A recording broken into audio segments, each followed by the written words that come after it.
nuestro gran tema, teología de la creación, la pregunta, ¿hay conflicto entre ciencia y religión?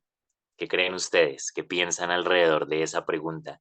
¿O cuáles fueron las respuestas a las que ustedes quizás empezaron las respuestas que empezaron a elaborar a partir de esa pregunta?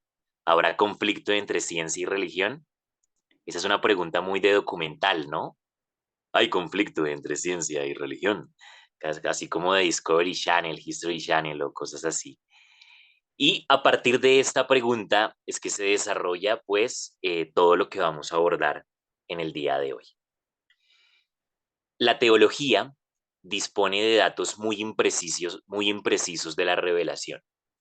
Y es por eso que la teología acude a los primeros 11 capítulos del Génesis. Pero estos primeros 11 capítulos del Génesis, de los cuales se puede hablar muchísimo alrededor de ellos, no son fiables cuando se trata del tema del espacio y el tiempo. Cuando habla del espacio, el Génesis solo menciona el término firmamento para referirse al Sol, a la Luna y a las estrellas. Pero con lo que vimos la sesión pasada de los datos que nos ha aportado la ciencia, donde quedan pues los millones de galaxias, los millones de planetas y las millones de estrellas que hay en el universo observable. Bueno, pues el libro de Génesis, o por lo menos en este primer capítulo, no contempla todo eso, sino que hace referencia al firmamento entendido desde la concepción y el imaginario de la época.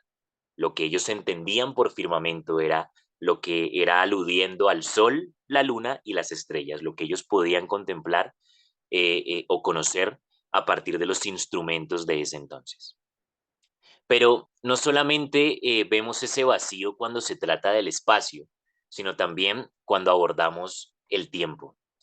Las narraciones en Génesis, y como ustedes también han podido acercarse al texto, no indican fechas determinadas, pues habla de la prehistoria, ¿no? Esos primeros 11 capítulos del Génesis hablan de la prehistoria, y como ustedes bien sabrán, pues en la prehistoria lo que marca precisamente el inicio de la historia es la escritura. Por tanto, no se tiene una precisión sobre fechas determinadas cuando se trata de estos primeros 11 capítulos del Génesis. Sí habla de genealogías que comprenden la transición de un momento histórico a otro.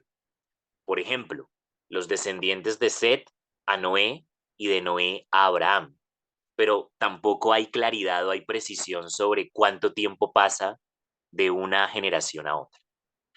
Así que el Génesis se encarga concretamente de exponer o de abordar los hechos que acompañan la vida del hombre. ¿Y qué hechos? Bueno, el pecado original, los descendientes de Adán y Eva, el fratricidio de Abel, es decir, cuando Caín mata a Abel, las generaciones que precisamente suceden desde Set a Noé, el relato de la maldad que había en el mundo y el posterior diluvio universal, los descendientes de Noé, la dispersión de la humanidad, la construcción de la Torre de Babel, que según el texto es lo que da lugar a las diferentes lenguas en el mundo. Todo eso se enlaza con la historia de Abraham y desde el inicio de la historia de Abraham es lo que se le denomina la prehistoria cristiana y el comienzo de la historia de la salvación. Entonces, esos son algunos hechos que acompañan la vida del hombre y que precisamente podemos encontrar en esos primeros 11 capítulos del Génesis. No hay una precisión acerca del espacio, no hay una precisión acerca del tiempo, pero sí cumple con el objetivo de exponer hechos que son vitales para poder entender esos antecedentes a lo que es el inicio de esa historia de la salvación, de esa prehistoria cristiana, como dicen los expertos. Ahí podríamos decir frente al Génesis que hay dos grandes preguntas, ¿no? El cómo y el qué.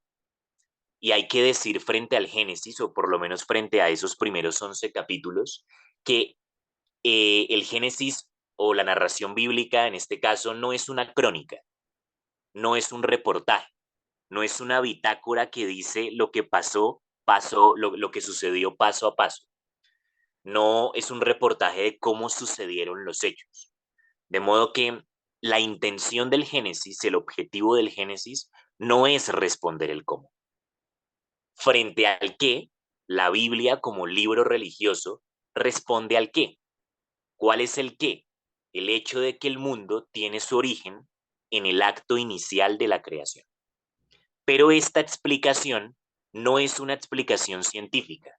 No se desarrolla una teoría científica con estos datos que podemos encontrar en la Biblia.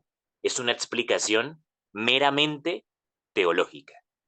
Por tanto, la Biblia no responde al cómo, pero sí responde al qué, al hecho de que el mundo tiene su origen en el acto de la creación. Bueno, y ustedes ahí dicen, bueno, ¿y esto qué? ¿Ah? Entonces, aquí encontramos una obra eh, muy importante que ha pasado a la posteridad y me gustaría que si alguien la ha escuchado, pues active el micrófono y me diga cómo se llama y de quién es.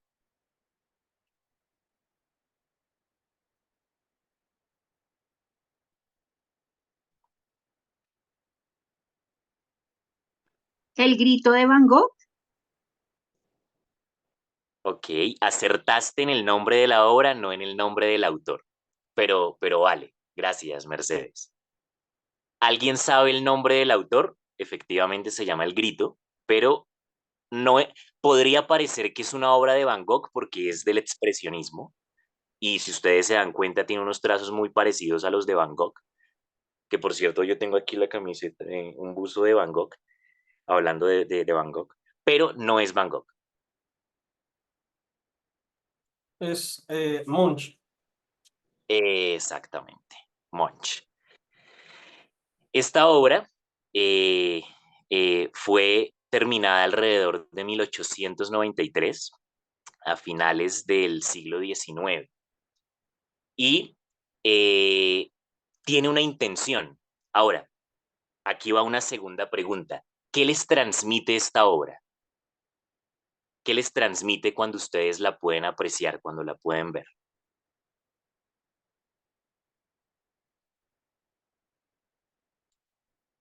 Pueden activar el micrófono y los escuchamos. ¿Qué les transmite? ¿Qué les inspira? Mm, Como miedo. Miedo, ok. A mí me transmite angustia, terror. Angustia, terror, miedo. Bien. ¿Qué más les transmite esta obra? Confusión. No entendí bien. Nuevamente, Desesperación. desesperación, angustia, terror, miedo. ¿Algo más? Asombro, asombro. Asombro, asombro, sorpresa. Ok. Soledad. Confusión. No escuché eso último. ¿Qué dijiste? Confusión. Confusión, confusión. Confusión, miedo, terror, asombro, angustia, desesperación. Eh, Soledad. soledad, muy importante también. Todas esas sensaciones, todas esas emociones, sentimientos. Hay toda una mezcolanza dentro de la experiencia psicológica que nos está transmitiendo el autor a través de esta obra. Y resulta que Monch bien se sabe que padecía de un cuadro de ansiedad muy importante en ese entonces. Quizás para ese entonces no habían los instrumentos con los que hoy contamos los psicólogos para poder determinar o delimitar un cuadro clínico de ansiedad, pero dado a la biografía del autor, se puede deducir que en efecto padecía de un cuadro de ansiedad que obedece a una historia de vida con muchos traumas.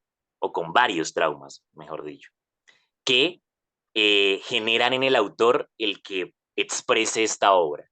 Aquí en esta obra, él está manifestando su experiencia psicológica, pero resulta que esta experiencia psicológica, esta experiencia subjetiva del autor, de Edvard Munch, se convierte también en una obra universal, porque representa todo lo que ustedes dijeron: angustia, terror, desesperación, incertidumbre, miedo, a una escala universal. Es la angustia y la desesperación de la humanidad entera. Pero, ¿qué decía el autor sobre esto? ¿Cómo se le vino a Edvard Munch precisamente el plasmar esta obra? ¿En qué momento fue? Y él dice lo siguiente: caminé una noche en una carretera, estaba cansado y enfermo. Me quedé mirando al otro lado del fiordo. El sol se estaba poniendo. Las nubes estaban teñidas de rojo como sangre. Sentí como si un grito atravesara la naturaleza. Creí oír un grito. Pinté este cuadro. Pinté las nubes como sangre real. Los colores estaban gritando. Entonces, esa experiencia que él tuvo fue lo que le inspiró precisamente a plasmar esta obra, que también representa la angustia universal, la angustia de la humanidad. Y esta obra la terminó de realizar a finales del siglo XIX. Imagínense la relevancia que tenía esta obra en la Primera o Segunda Guerra Mundial, décadas después, ya en el siglo XX. Con todo lo que ha vivido la humanidad hasta hoy, esta obra sigue teniendo vigencia, sigue teniendo relevancia, porque sigue representando la angustia del hombre, del ser humano. Y ustedes dirán, bueno, pero ¿qué tiene que ver esto con el capítulo que estamos abordando hoy? La exégesis. Porque la exégesis precisamente nos lleva a conocer la intención del autor cuando escribió lo que escribió. Y si vamos a hablar acerca de la exégesis de los primeros capítulos del Génesis, debemos decir que a lo largo de la historia, pues los autores cristianos han interpretado de diferentes maneras estos textos. Es más, la interpretación ha cambiado a lo largo de la historia. Ante la necesidad de interpretar correctamente los primeros 11 capítulos del Génesis, hay aspectos que debemos tener en cuenta. Primero, los problemas literarios, científicos, históricos, culturales y religiosos. Segundo, hay que examinar los procedimientos literarios de los antiguos pueblos orientales, su psicología, su modo de expresarse y la noción de lo que consideraban que era una verdad histórica. Además, hay que recopilar el material de las ciencias paleontológicas e históricas, epigráficas y literarias. Entonces, ¿cuál es la labor del intérprete de la Biblia? Sino la de comprender lo que Dios quiso comunicar. Por tanto, la investigación exegética implica que podamos reconocer o identificar lo que los autores quisieron expresar y lo que Dios quiso expresar a través de ellos.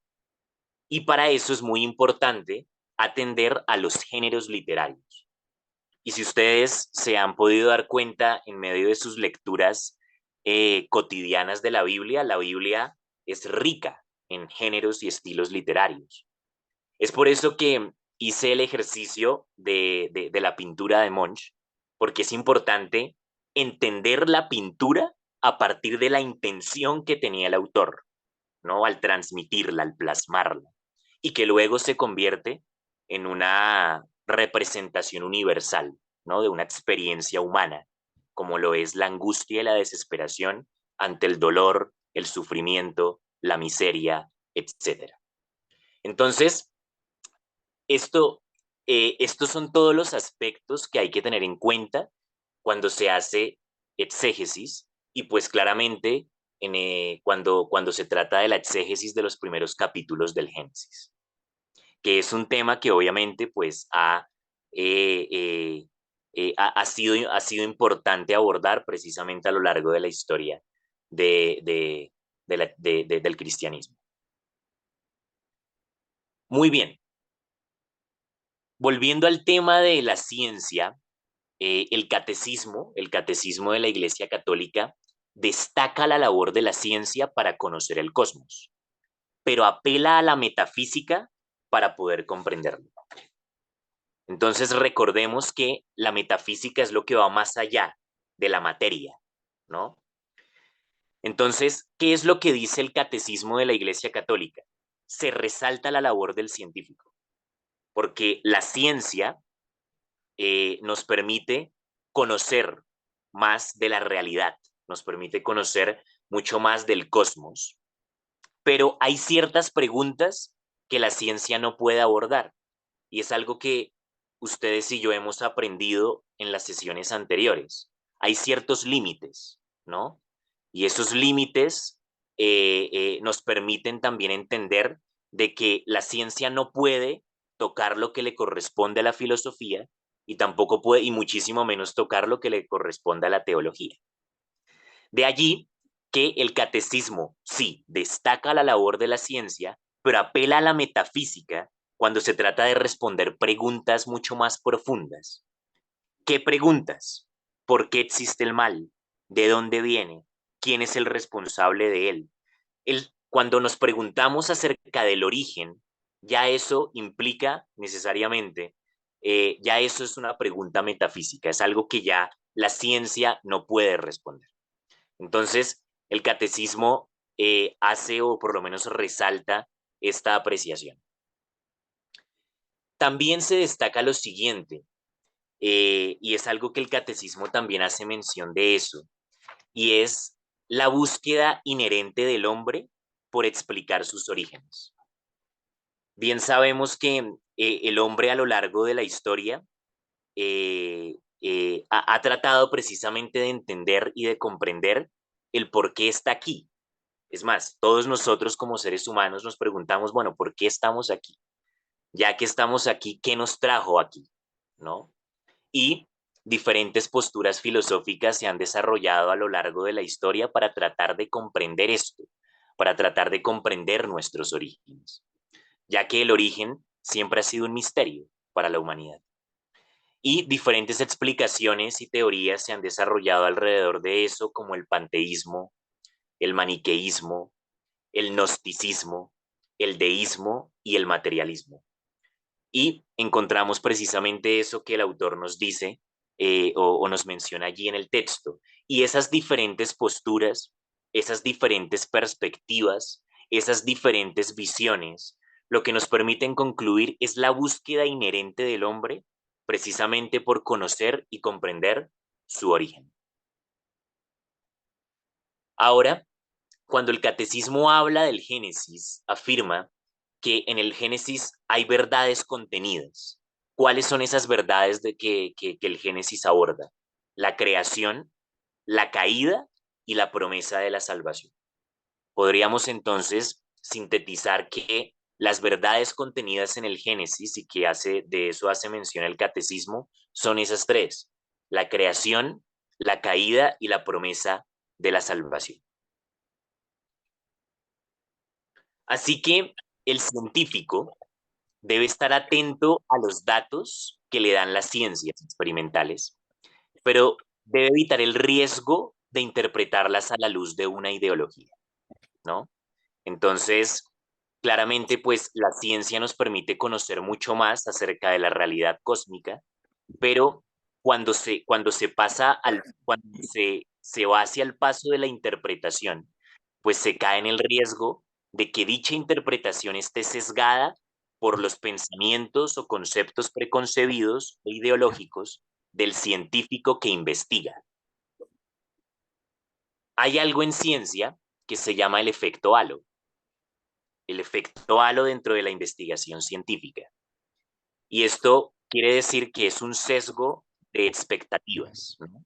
Entonces, dentro de la investigación científica, yo tengo la expectativa de que la investigación que yo estoy haciendo produzca ciertos resultados. Bueno, cuando yo como investigador espero que mi investigación traiga ciertos resultados, ya hay un sesgo. A eso se le conoce como efecto halo dentro de la investigación científica. Y aquí es donde quiero agregar algo que es muy importante, y es algo que inclusive el pastor Castro ha mencionado en estos espacios, y es la falsación de Karl Popper. Popper fue uno de los grandes filósofos de la ciencia, ¿sí? Y él habló precisamente del principio de falsación. Aquí les he puesto una hipótesis. Todos los cisnes en el mundo son blancos. Y yo quiero que levanten la mano allí en las pantallas, levanten la mano. ¿Quién cree que todos los cisnes en el mundo son blancos?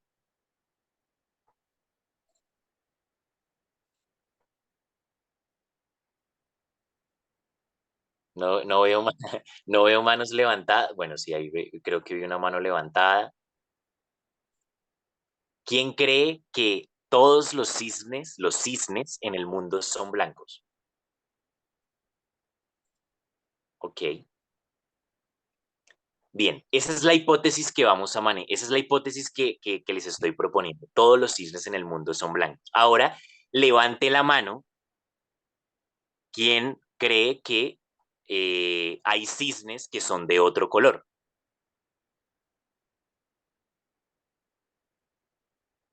Ok, ahí veo manos levantadas.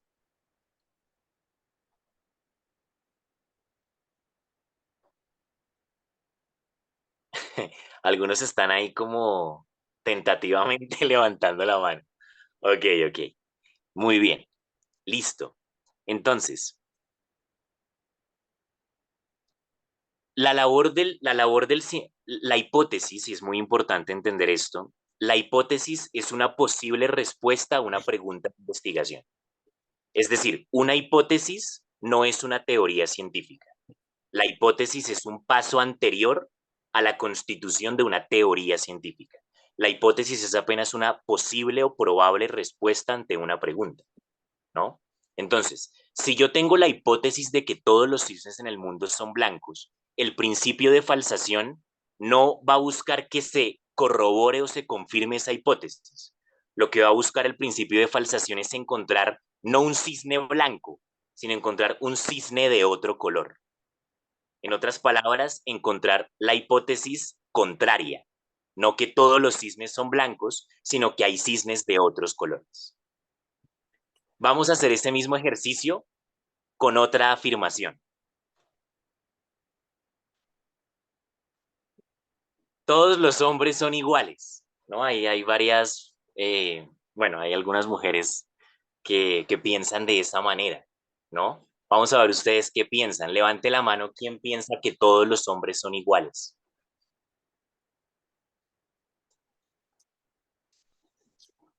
Ok, parece que nadie. ¿Listo? Levante la mano quien piensa que los hombres todos podemos ser diferentes, que no todos somos iguales. ¿Quién piensa diferente a eso? Levante la mano.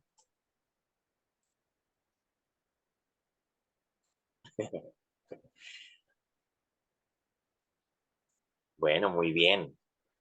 Ok, ahí veo manos también levantadas. Ok, este tipo de afirmaciones en psicología se le conocen como creencias, ¿no? Creencias irracionales. ¿Y por qué son creencias irracionales? Porque cuando tú las contrastas con la evidencia y con los hechos, con los datos, pues este tipo de creencias o de hipótesis con las que muchas personas se conducen en la vida, pues son desmontadas, son deconstruidas. Inclusive en un proceso terapéutico se pasa a una fase de reestructuración cognitiva y se utiliza precisamente, o por lo menos uno de los recursos que se puede utilizar, es precisamente ese principio de falsación, ¿no? Para tratar de desmontar y de desvirtuar una creencia que conduce la vida de una persona. Entonces, una mujer, por poner un ejemplo, una mujer puede haber tenido malas experiencias con los hombres y puede llegar a afirmar esta creencia. Todos los hombres son iguales. Entonces, en el proceso terapéutico, pues uno pasa a preguntarle a la consultante, en este caso a la mujer, que mencione o por lo menos que tenga contemplada en su mente todos los hombres que conoce. Y con base en todos los hombres que conoce, contraste esta afirmación que está haciendo, esta creencia que está manifestando. Entonces, cuando eso sucede, pues se da cuenta de que esta afirmación o esta creencia es el resultado de algunas experiencias traumáticas o algunas experiencias desagradables que quizás ha tenido, pero que no representan a todo el conjunto de la humanidad y tampoco representan a todo el conjunto de los hombres. Y allí es donde se desarrolla un sesgo que es el sesgo de la generalización, ¿no? Y de la magnificación. Todos, ¿no? No solamente esos que me hicieron daño, sino todos los hombres son iguales. A una hipótesis como esa, pues hay que aplicarle un principio de falsación. No hay que buscar hombres de ese mismo tipo, ¿no? Sino buscar hombres que quizás sí tienen la ética o la integridad como para poder tratar a una mujer de forma diferente, si es el caso. Vamos a pasar a otra afirmación. Todas las iglesias y todos los pastores buscan plata. Levante la mano quien cree que todos los pastores y todas las iglesias buscan plata. Levante la mano. No, aquí no van a ser juzgados ustedes. Pueden tener la plena libertad de poder levantar la mano y decirlo. Inclusive si son pastores y también piensan que lo hacen, también levanten la mano.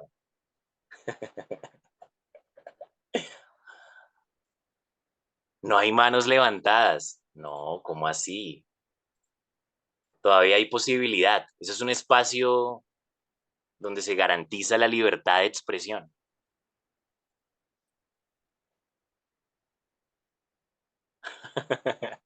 Ok, muy bien. Uy, terrible. Yo no me conecté hoy. Semana Santa. Solo si lo podemos explicar.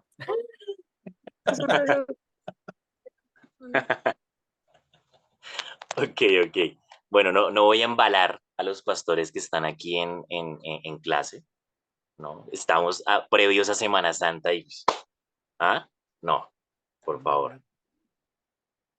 Ok, ahí escribe Beatriz Higuera que no todos los pastores y las iglesias son iguales.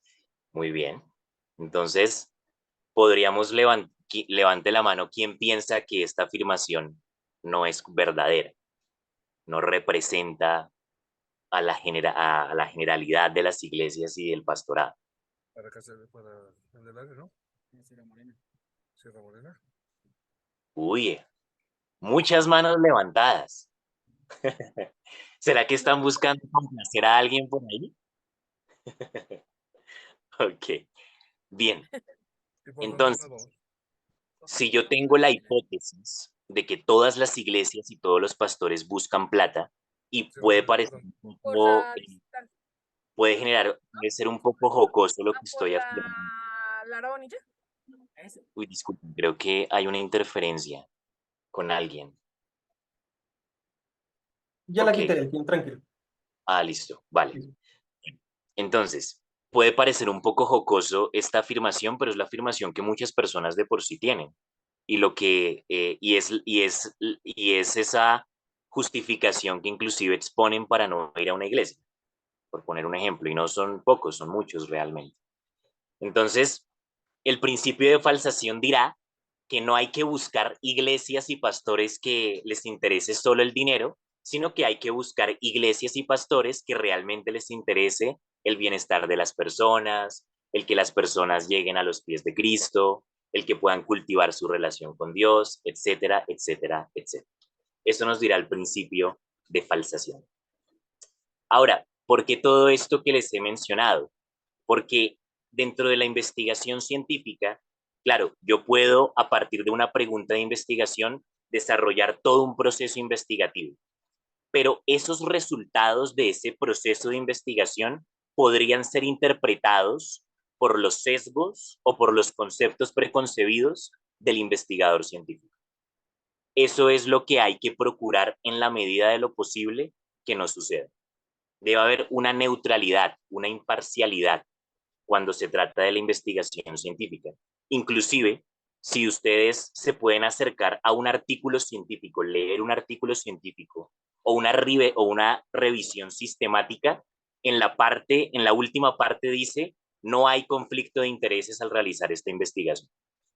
Entonces, es algo que se procura dentro de la investigación científica, que no haya sesgos por expectativas en la realización de un proceso investigativo, de la ciencia que sea, ciencia exacta o ciencia humana, de la ciencia que sea. Hay que procurar precisamente o garantizar esa fiabilidad dentro del proceso de investigación científica. Ok. El concilio da un mensaje a la humanidad, ¿no? Alrededor de todo lo que hemos estado abordando, de ese conflicto entre ciencia y religión. Y en el mensaje que da el concilio a la humanidad, mencionan que nunca quizá ha habido un profundo acuerdo entre la verdadera ciencia y la verdadera fe, que una está al servicio de la otra en la búsqueda de la verdad. Entonces, el mensaje del concilio a la humanidad y también en una mención que hace Juan Pablo II, buscan precisamente ese engranaje, ¿no? Esa sinergia entre la ciencia y la fe, no como contradictorias, no como mutuamente excluyentes, sino todo lo contrario, que trabajan de manera conjunta y mancomunada en función de la búsqueda de la verdad. Y Juan Pablo II precisamente afirma, todo descubrimiento, por modesto que sea, por pequeño que sea, por irrelevante que parezca, es un paso hacia la verdad absoluta, hacia aquel de quien depende todo, ¿no? Entonces, precisamente ahí vemos esa intención y esa impronta por encontrar esos puntos de convergencia entre la ciencia y la fe que apuntan hacia la búsqueda de la verdad.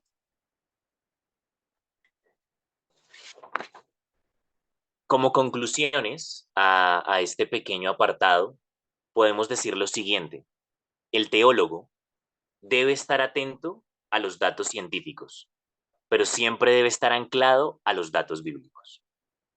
Entonces, creo que esto ya se ha dicho de manera reiterativa en las sesiones que hemos tenido, ¿no? El teólogo indudablemente debe tener apertura, no puede tener una visión hermética, debe tener apertura a toda la dinámica de la ciencia. Y de por sí debemos saber que, hablando de dinámica, la ciencia es dinámica y la ciencia no se detiene. Los procesos de investigación científica siguen surgiendo, se siguen dando. Y hay que decir que dentro de la ciencia una teoría nunca está completa, nunca está acabada, ¿no?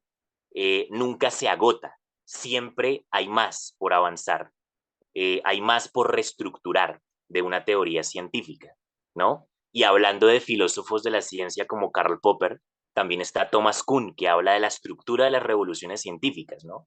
Entonces, lo que hoy es una teoría que podríamos considerar que es categórica, pues mañana podría cambiar o podría reformarse. Entonces, la ciencia está en constante avance.